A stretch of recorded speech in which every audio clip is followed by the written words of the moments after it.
시편 96편 말씀입니다. 예전에 또 장로교 때 있었던 일을 또 생각났는데요.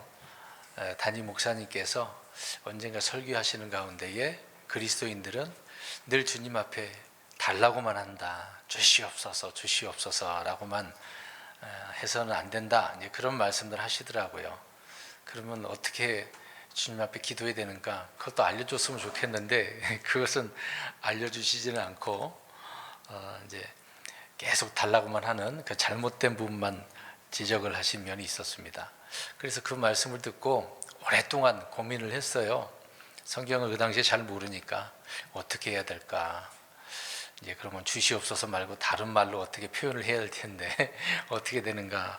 굉장히 고민도 많이 했었고, 또 평소에 간혹가다가 생각이 나면 기도하다가 이렇게 하면 또 안 되는데 라고 생각하면서 또 하나님 앞에 다른 쪽으로 구하는 것들이 있었습니다. 이제 기도를 그렇게 했는데, 오늘 7절 말씀해 보면 두 번이나 주께 드릴지어다 주께 드릴지어다 라고 말씀을 하고 있습니다. 늘 하나님 앞에 이거 주세요 저거 주세요 그랬는데, 여기서는 시편 기자를 통하여 하나님께 드려라 라고 말씀을 하고 있네요. 그러니까 하나님께서 우리에게 무엇을 드리라 바치라 이렇게 명령을 하실 때가 있겠죠. 그럴 때는 우리에게 주신 것이 있으니까 하나님께 드려라 라고 하는 겁니다. 만약에 우리에게 주신 것이 없고 가진 것이 없는데 하나님께서 이거 갖다 바쳐, 그럼 어떻게 했습니까? 없는데 어떻게 하겠어요? 이제 하나님은 그런 하나님이 아니란 얘기예요. 없는데 가져오라고 하지 않는다는 얘기입니다. 우리가 생각해 보면 이집트에 있었을 때 한번 보세요. 그 당시 노예로 있었으니까 저런 대로 먹는 그런 삶을 살았지 않겠어요? 근데 그렇게 이집트에 있는 이스라엘 백성들에게 모세를 통해서 11조 바쳐 헌물 드려 그렇게 했겠나요? 전혀 그런 말을 하지 않았다는 얘기죠. 그러니까 이런 명령을 하실 때는 하나님께서 뭔가 주시는 것이 있어야만 한다는 것입니다. 그래서 나중에 가나안 땅에 들어가서 이제 그 땅을 다 분배받지 않습니까? 또 집도 주어지게 되고 자기 농사할 수 있는 밭도 여러 가지가 있겠죠. 포도밭도 있고 우물도 있고 여러 가지 것들이 얼마나 많겠습니까? 이제 그런 것들을 소산물을 얻어서 주께 첫 수확물을 드리는 그런 또 희생물도 있겠죠. 여러 가지 그런 것들을 하나님 앞에 드려야 되는 것을 보게 되어집니다. 그러니까 하나님께서는 뭔가 주시고 나서 그렇게 가져오라 하신다는 얘기죠. 또 우리에게 사랑해라 라고 말씀하실 때도 있잖아요. 하나님께서 야 너희는 나를 좀 사랑해야 돼, 그런 말씀을 하시기 전에 하나님께서 먼저 우리를 사랑하신다는 거죠. 이스라엘 백성들을 이렇게 먼저 사랑하신 것처럼 저와 여러분들도 하나님께서 먼저 사랑하셨지 우리가 먼저 사랑한 일은 없다는 얘기죠. 우리 바리새인들 한번 생각해 보겠습니다. 바리새인들은 좀 종교적인 면이 있고 좀 문제점이 많지만 그래도 예수님께서는 그들의 행위를 본받으라고 하지 않았습니까? 나름대로 그들은 율법적으로 바르게 하려고 하는 그런 부분이 있었기 때문에 이제 그들은 내 모든 소유의 11조를 드리나이다 라고 이렇게 합니다. 모든 11조, 어떤 땅의 열매를 맺든 태의 열매를 맺든 어떤 열매를 얻게 되어지면 하나님 앞에 드렸다라는 것을 압니다. 그 나름대로 또 거기다가 더해는 그런 문제도 있었긴 합니다만은요. 그러니까 모든 것이 다 주님의 것이라는 것을 알기 때문에 바리새인들도 그렇게 한 것은 사실이에요. 율법적인 면이 있긴 합니다만은.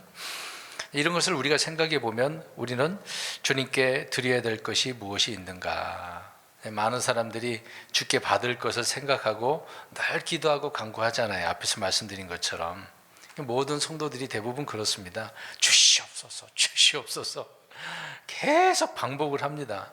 그러니까 뭔가 문장을 딱 내가 말을 만들어서 하나님 이렇게 주시옵소서 그랬는데 뒤에다가 몇 번 더 주시옵소서 주시옵소서 또 반복하잖아요. 주여 삼창을 한다는 것처럼 그렇게 반복해서 합니다. 어떻게 하면 주께 좋은 것을 받을까라는 생각으로 믿음으로 기도로 그렇게 구해서 소원을 이루기도 하고 또 원하는 것을 받고 싶어 하는 것들이 많은 사람들의 그 마음가짐이 되겠죠. 또 그런 그리스도인들이 많고요. 그러나 내가 주께 드려야 할 것에 대해서는 그것에 대해서는 생각을 잘 안 한다는 겁니다. 하나님 앞에 달라고만 하지 말고 먼저 하나님 앞에 뭔가 드려야 되는데 드리는 것은 생각을 잘 안 해요. 하나님 앞에 드리지도 않으면서 무조건 달라고만 하는 경우가 얼마나 많습니까? 매주 일요일 날 와가지고 하나님 주시옵소서, 나름대로 또 집에서도 기도하겠지만 소원들이 얼마나 많겠어요. 근데 그러기 전에 좀 하나님 앞에 드려라 라고 하는 문제가 있겠죠. 그래서 구약 성도들을 보면 율법에 정한 헌물들과 희생물과 11조를 드리는 것을 우리는 알 수가 있습니다. 아무튼 하나님 앞에 이런 많은 헌물들, 연보를 드렸겠죠. 정말 정작 주께 드려야 될 것들은 드리지는 않고 늘 요구만 하는 그 인간의 모습들. 이제 그러기 전에 그러면 하나님께서 우리에게 요구하시는 것이 무엇이 있겠어요? 여러분 앞에 우리가 시편의 말씀들을 통해서 살펴본 그런 내용들인데 7가지를 말씀드린다면 하나님을 두려워할 줄 알아야 돼요. 근데 이스라엘 백성들 헌물을 갖다 바치면서도 하나님을 두려워하지 않아. 문제가 있는 거잖아요. 그냥 종교적인 열심으로 하는 경우는 얼마나 많습니까? 사실 우리 그리스도인들은 일요일 날 주의 첫날 모여서 하나님 앞에 경배해 드리지 않습니까? 근데 주님을 두려워하는 가운데 경배하나요? 그런 생각은 잘 안 할 거예요. 그냥 은혜가 넘치고 찬양이 넘치고 기쁨이 넘치고 그런 부분만 생각을 하잖아요. 하나님을 두려워할 줄 알아야 되는 면도 있어야 됩니다. 또 그분의 모든 길로 걷는 것. 우리가 그러면 지난 한 주간 동안 주님께서 명령하신 대로 걸었는가? 이제 하나님이 그걸 원하고 계시는 거잖아요. 또 주님을 사랑했는가? 또 하나님을 마음과 혼을 다해서 섬기고 있는가? 섬겼는가? 또 의롭게 행하였는가? 궁유를 사랑했는가? 겸손하게 하나님과 함께 걸었는가? 이 7가지인 거거든요. 이런 것들이 율법 아래 살던 사람들에게 하나님은 요구하셨어요. 근데 이런 것들은 성전 규례도 아니고 헌물도 아니고 11조도 아니잖아요. 다 영적인 부분 아닙니까? 근데 이것이 구약이나 신약이나 이 부분에 대해서는 다를 게 없어요. 본질은 같아요. 우리는 실제 그리스도인들은 어떤 헌물을 드리는 건 아니지만 이런 것을 하나님께 요구하시는 대로 하나님을 알고 섬기면서 또 나 자신을 영과 진리로 또 이 몸을 바치는 거죠. 우리는 은혜 아래에 있는 그리스도인들입니다. 우리가 기도할 때 그래서 주시옵소서라고 하기보다는 하나님 앞에 이렇게 드려야 될 것이 무엇인지를 알고 삶 속에서 삶의 예물을 가지고 하나님 앞에 드려야 그것이 옳은 것이다 라고 하는 겁니다. 그래서 하나님 저번 한 주간 동안 이렇게 모아가지고 왔습니다. 주여 받아주세요. 내 마음을 받아주세요. 내 믿음을 받아주세요. 내 사랑을 받아주세요. 내 찬양을 받아주세요. 내가 드리는 이 기도를 받아주세요. 그런 의미로 드려야 되는 거잖아요. 먼저 그렇게 해야 된다는 얘기입니다. 우리는 흔히 기도한다, 찬양한다, 헌금한다 그렇게 한다고 말하지 않고 사실 기도를 드린다, 헌금을 드린다, 찬양을 드린다 그러잖아요. 그러니까 여기에 의미가 있습니다. 한국말은 이렇게 표현해요. 사실상 높여서 표현하는 거 아닙니까? 사랑의 관계가 되어지면 뭔가를 자꾸 주고 싶어 하는 거죠.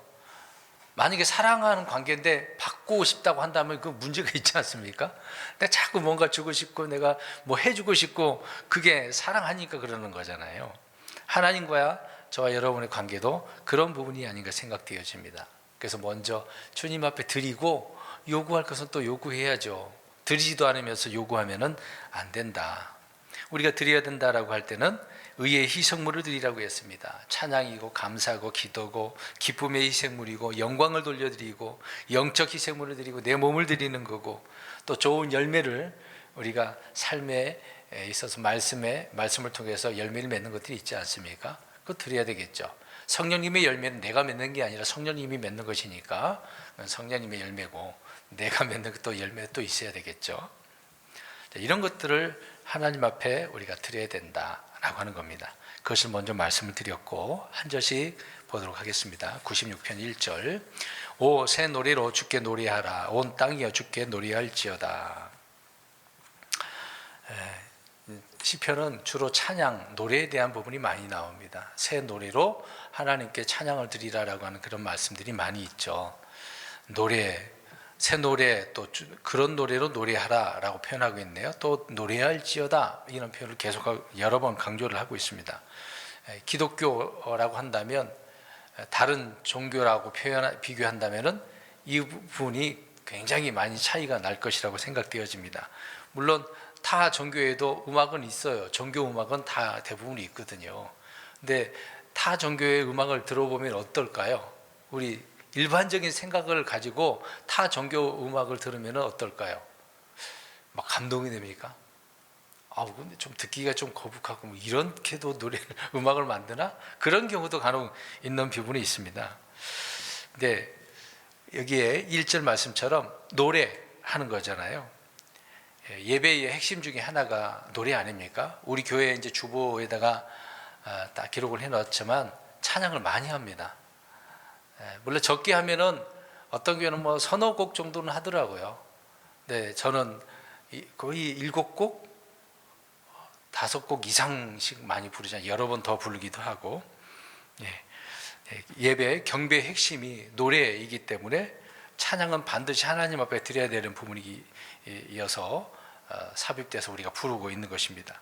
이뿐만 아니라 우리 모든 성도들은 언제 어디서나 이런 노래를 불러야 되겠죠. 흥겹게 콧노래로 부르기도 하고, 때로는 청소하면서 설거지하면서 길을 가면서 조용히 이렇게 묵상하면서 나름대로 이런 노래를 부르지 않습니까? 또 말씀에 곡절을 붙여가지고, 그래 대부분 구약에는 노래, 시편에 있는 말씀들을 노래로 만들었다라는 것을 알 수가 있습니다. 그러니까 모세는 율법을 책에 기록을 하고 그것을 노래로 부르게 했다라는 것을 알 수가 있습니다. 시편 33편 3절에도 새 노래로 그분께 노래하며 큰 소리로 솜씨 있게 연주할지어다 이렇게 말합니다. 이런 말씀대로 성전에서나 오늘날 교회에서도 마찬가지로 언제나 노래가 있다. 그래서 새 노래로 주께 이렇게 노래하라라는 말씀은 여러 번 이렇게 성경에 강조를 하고 기록되어져서 말씀을 하고 있는 겁니다. 그러니까 우리가 찬송하는 것은 너무 실증나고 힘들어 그렇게 생각하면 안 돼요. 기뻐하면서 노래를 불러야 되는 거거든요. 근데 사실 구약 성도들은 십자가에 대해서, 부활에 대해서, 어떤 승천에 대해서, 죽음에 대해서 노래한 내용들은 없습니다. 근데 우리는 그런 그 가사들이 포함된 것들이 얼마나 많습니까? 새 노래라고 하는 아주 중요한 부분을 말씀합니다. 후반절을 보니까 온 땅이여 주께 노래할지어다. 모든 땅에 있는 백성들은, 심지어 모든 창조물들도 하나님께 어떻게 합니까? 찬양하는 거죠. 노래하는 것입니다. 당연한 내용을 말씀을 하고 있죠. 2절입니다. 주께 노래하고 그분의 이름을 찬송하며 그분의 구원을 날마다 전할지어다. 계속해서 이야기하고 있네요. 노래하라. 충분히 누구신지를 알고, 어떤 분이신지 알고, 무엇을 행하였는지를 알고 우리가 찬양하고 행하는 것 아니겠습니까? 근데 여기서 이제 찬양이라는 단어를 보면 블레스라는 단어거든요. 근데 블레스가 어떤 경우에는 찬송, 우리 이제 찬양 그렇게 표현한 기록을 번역을 해서 했는데, 어떤 데는 찬미 이렇게 표현합니다. 어떤 분은 찬미가 더 좋다, 어떤 분은 찬송이 좋다, 어떤 분들은 송축하다, 찬양이 좋다, 그렇게 표현하는 분들이 많습니다. 단어의 그런 거에 목숨 걸지 말고 하나님을 노래하는 그 부분을 기억을 해야 되겠죠. 그래서 누구에게 이렇게 하라는 얘기입니까? 노래는 주께, 주께, 주께, 그분께 계속 그렇게 표현합니다. 그분의 이름을 이렇게 찬송하라고, 이름을 높이라는 얘기죠.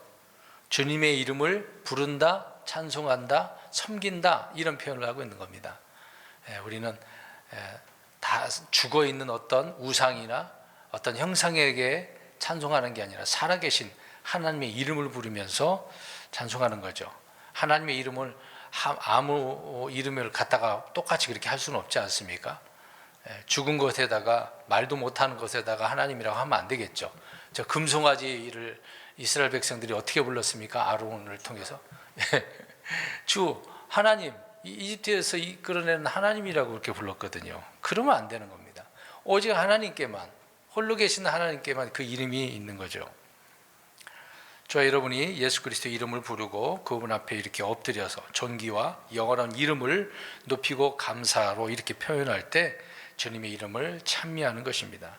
그리고 거기 보게 되어지면 그분의 구원을 날마다 전할지어다. 한국말 우리 여기 흠정역에서는 이렇게 표현했습니다. 사실 영어로는 쇼 보여주다라고 하는 거거든요. 흔히 우리가 이제 성막 안에 있는 그 진설병이라고 과거 그랬잖아요. 근데 우리 번역본에는 뭐라고 되어 있지 않습니까? 보여주는 빵이에요. 보여주는 거다.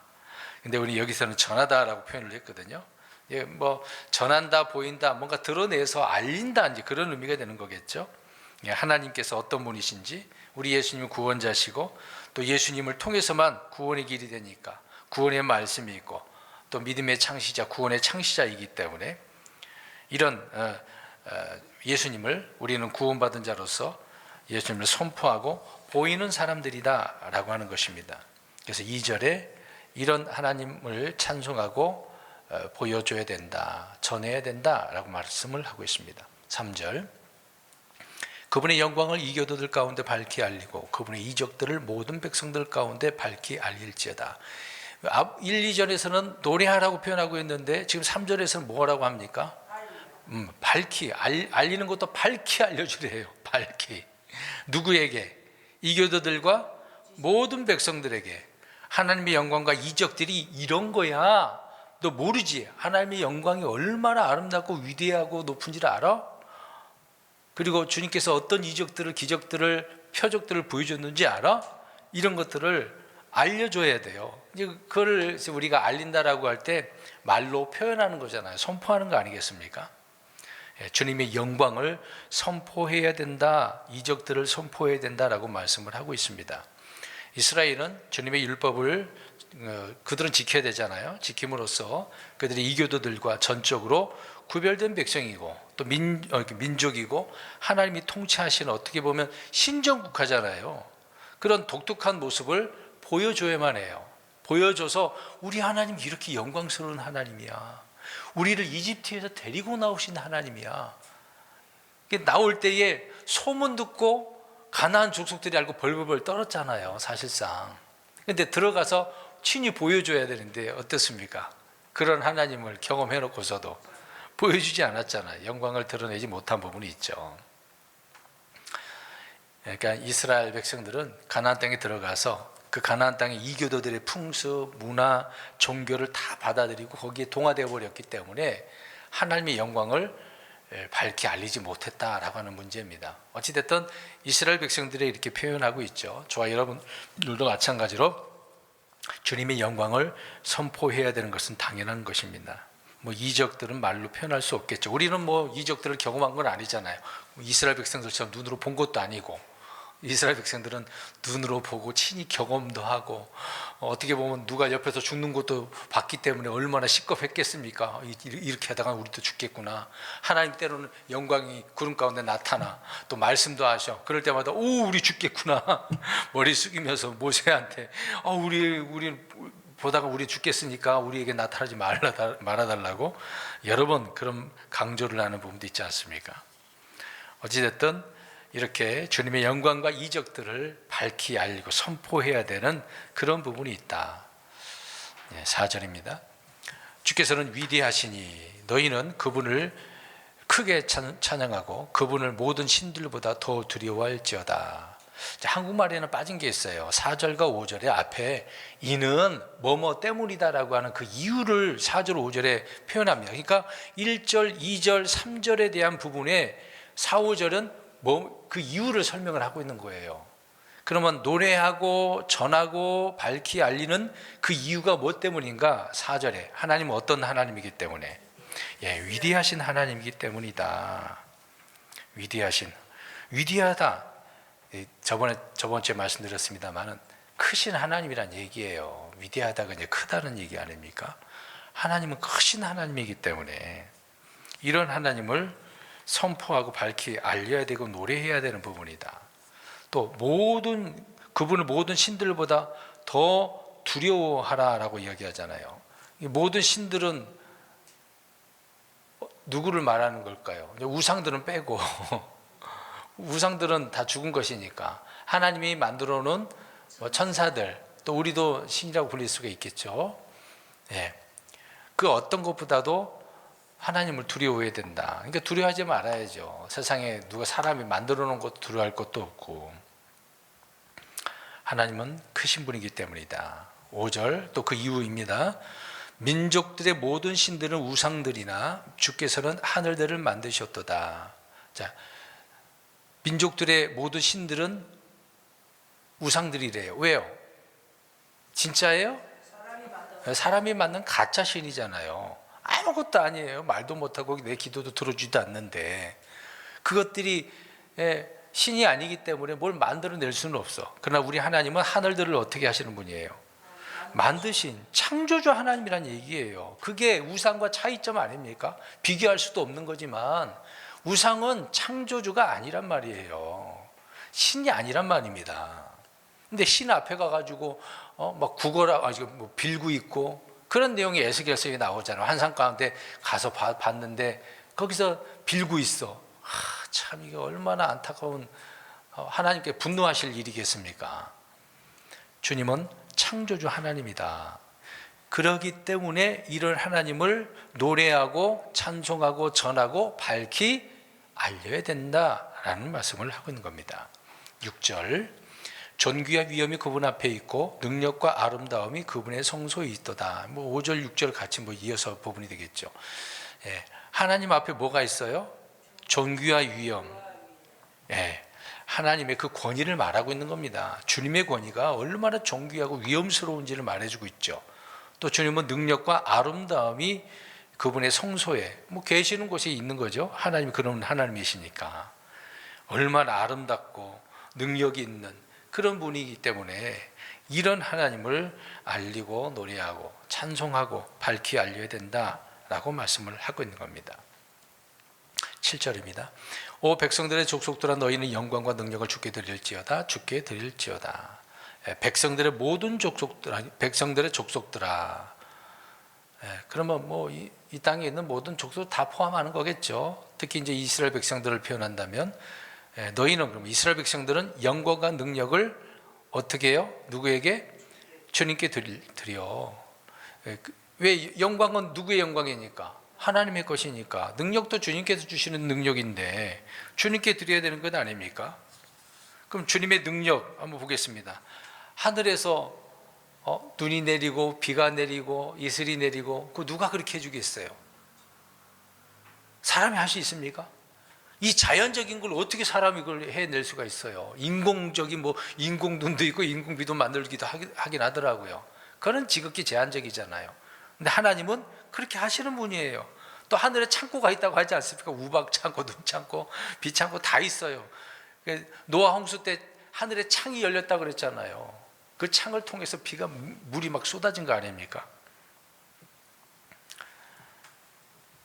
하나님은 그렇게 하늘에서 내리신 분이고 또 광야 기간 동안에 이스라엘 백성들이 먹을 거 걱정하지 않도록 어떻게 하셨어요? 만나를 주시고 또 며칠 주시기도 하셨고 목이 말라? 그러면은 물을 주시고 그런 하나님이었던 거죠. 저와 여러분들이 어떤 능력이 있다라고 한다면 그 능력도 재능도 누가 주신 거예요? 하나님이 주신 거죠. 그렇기 때문에 이런 것들을 우리는 하나님께 영광을 돌려드리는 거예요. 내게 이런 힘을 능력을 주셔서 하나님께 영광 돌립니다. 받아주세요. 흔히 우리가 스포츠 선수들이 크리스찬들은 하나님께 영광 돌립니다. 그렇잖아요. 기본적으로 그렇게 한단 말입니다. 근데 주님을 믿지 않는 사람들은 다 어떻습니까? 영광을 누구에게 돌려요? 감독한테, 코치진한테, 아니면 가족들한테. 어떤 사람은 자기에게 막 높이는 사람도 있고 그러기도 하더라고요. 근데 그렇지만 모든 영광과 능력은 주님 것이기 때문에 주님께 드려야 된다. 내가 한 것도 아닌데 내가 했어도 하나님께서 하셨다라고, 주님의 은혜였다고 우리는 그런 믿음의 고백을 하는 거죠. 그런 기도를 해야 되는 거 아닙니까? 이런 기도를 안 하고 하나님 이거 주세요 저거 주세요 맨 내 소원만, 그거는 당연히 해야 될 부분이긴 합니다만 그 후반부 가서 그렇게 하면 돼요. 처음 앞에 기도는 하나님 앞에 드리는, 찬양하는, 높이는 그런 기도를 해야죠. 8절입니다. 주의 이름에 합당한 영광을 그분께 드릴지어다. 헌물을 가지고 와서 그분의 뜰로 들어갈지어다. 성막으로 가서 뜰로 가서 하나님 앞에 드리는 거겠죠. 유대인들이, 이스라엘 백성들이 성전으로 헌물을 가져오는 그런 내용들을 표현하고 있습니다. 뭐 우리가 잘 알고 있는 내용이니까. 자, 그런 것에 이런 것들을 다 그분의 이름에 합당한 영광이기 때문에 그렇다. 드리는 것은 바로 이런 이유가 되는 거죠. 9절입니다. 오 거룩함의 아름다움으로 주께 경배할지어다. 온 땅이여 그분 앞에서 두려워할지어다. 뭐 반복적인 부분이 있지만 여기서는 거룩함의 아름다움이라고 또 표현하고 있네요. 거룩함, 명과 진리로 드리는 부분이기도 하고, 많은 사람들은 헛되이 경배하는 부분이지만 우리는 거룩히 경배를 드려야 돼요. 일요일 날 설교를 이제 말씀을 선포를 했는데 주된 내용이 뭡니까? 우리는 저와 여러분은 이스라엘 백성들처럼 제사장이 아니라 왕가의 제사장을 했는데, 왕가의 제사장은 사독의 아들들처럼 어떻게 해야만 하니까? 곁길로 가지 않고, 그렇죠. 철저히 하나님 곁에서 주님을 섬기고 다윗을 따르고 주님의 명령을 따르는 그런 사람, 이런 자들이 구별된 그런 자들이기 때문에 저 여러분들도 구별되어야 된다라고 말씀을 드리지 않았습니까? 바로 그런 부분이죠. 하나님 앞에 경배하는 자들은 구별되어야 되는 것입니다. 아무나 이 자리에 앉아서 하나님 앞에 경배 드린다고 되는 건 아니거든요. 구별된 사람만이 하나님 앞에 그 경배를 드리고, 그럴 때 하나님께서는 기뻐 받아주시는 거죠. 저와 여러분들이 우리를 사용하실 때 주인이 쓰기에 어떤 그릇이라고 합니까? 깨끗하고 합당한 그릇으로. 그렇죠? 깨끗하고 합당한 그릇입니다. 합당한 그릇. 그것이 바로 거룩한 특별한 목적으로 쓰임받는 그릇들 아닙니까? 우리가 이렇게 구별돼서 하나님 앞에 경배로 드려야 되는 것이죠.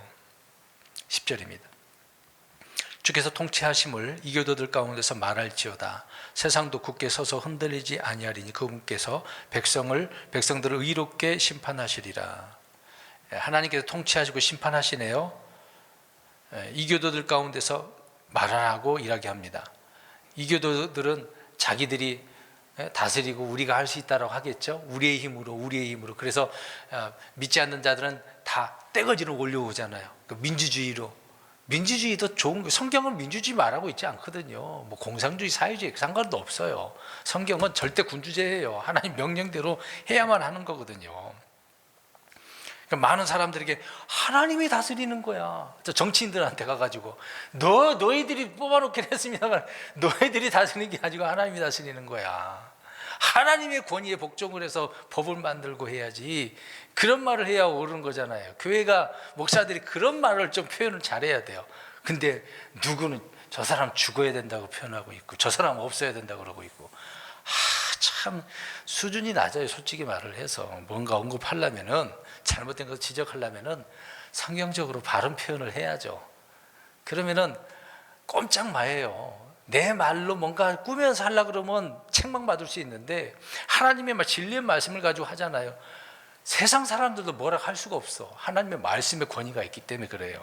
그러니까 하나님께서 통치하시는 거야. 통치를 제대로 해. 성경에는 이렇게 통치하는 면이 있다라고 예를 들어서 또 설명도 해주면 얼마나 좋겠습니까? 그렇게는 안 하면서 민주주의는 어떻고 뭐 어쩌고 사회주의는 어떻고 아무리 떠들어봤자 입만 아파요. 아주 시끄럽고 듣기가 싫죠. 또 백성들을 의롭게 심판하시리라. 판사들이 의로운 판단을 하고 그렇게 재판을 합니까? 어려워요. 가지고 있는 그 법전 안에서 한다고 해도 그것도 이렇게 저렇게 이연령 비연령이거든요. 그건 제대로 심판이 되지 않습니다. 하나님은 통치하시고 심판주라는 사실들을 알려야 되겠죠. 앞으로 또 우리가 왕과 제사장으로 일요일에 말씀드린 것처럼 천년왕국 때에 다스리는 그런 분들이 될 것입니다. 11절, 하늘들은 기뻐하고 땅은 즐거워하며 바다와 거기에 가득 찬 것은 우렁차게 외치고. 천지만물을 다 얘기하네요. 천지만물이 다 기뻐하고 즐거워해. 우렁차게 외쳐. 왜요? 저 하나님은 어떤 하나님이니까? 통치하시고 심판해 준 이미시니까 외치라고요. 어려울 게 하나도 없어. 우리가 복음 전할 때도요, 떳떳하게 외치세요. 부끄러울 게 하나도 없어. 그 불신자들 오히려 부끄러워해야 되는 거예요. 우리에게 감사해야죠. 자기들을 구원시켜 주는 건데 이게 주객 전도가 되면 안 돼요. 우리가 주예요. 복음을 전하는데 객이 되면 안 되죠. 12절 들판과 그 안에 있는 모든 것은 기뻐할지어다. 그때의 숲의 모든 나무들이 기뻐하되. 물론 자연 모든 만물들도 다 기뻐하겠죠. 그때 그러니까 주께서 심판하실 때 통치하고 선과 악을 나누실 때 벌하실 때 얼마나 기뻐하겠습니까? 주의 의로 통치하셨으니까, 의로 심판하셨으니까 기뻐할 수밖에 없겠죠. 마지막 13절입니다. 주 앞에서 기뻐하리니 이는 그분께서 오시되 친히 땅을 심판하러 오시기 때문이라. 그분께서 이로 세상을 심판하시며 자신의 진리로 백성들을 심판하시리로다. 지상 재림이 되는 거죠. 우리는 공중으로 들려서 부활해서 주님 앞에 가게 되겠지만 이 땅에 주께서 땅으로 재림하시게 되어지면 땅에 있는 자들을, 주를 믿지 않았던 자들을 다 심판하신다. 나중에 철장으로 다스린다고 또 하지 않았습니까? 얼마나 무섭겠어요. 지금 은혜로운 주님께서 말씀하실 때 내가 여기 있습니다. 겸손히 나아갑니다. 주 앞에는 나가야 돼요. 값없이 다 오라고 그랬으면 그냥 가면 되는 거 아닙니까? 고집 피지 말고. 근데 이 땅에 오시면 용서가 안 되는 거죠. 오시는 순간 악한 자들은 용서 안 해줘. 그냥 다 심판이에요. 오시기 전에 정신 차려야 되는 거지 않습니까? 친히 땅을 심판하시고 의로 세상을 심판하신 분이기 때문에 그 진리가 얼마나 놀랍겠습니까? 말씀한 것 가지고 하시기 때문에 의로우신 거죠. 한마디 한마디가 다 옳은 말씀이기 때문에 그렇습니다. 어찌됐든 이런 하나님을 1절, 2절, 3절에 어떻게 하라고 그랬어요? 노래하고 찬송하고 밝히 알려야 되고, 그런 주님께 우리 저와 여러분들 뭘 어떻게 해야 돼요? 하나님 앞에 주님께 드려야 된다. 영광과 능력을 드리고 감사를 드리고 찬양을 드리는 거죠. 이런 은혜로운 삶이 저와 여러분들에게 넘치기를 주의 이름으로 축원드립니다. 아멘. 기도하겠습니다.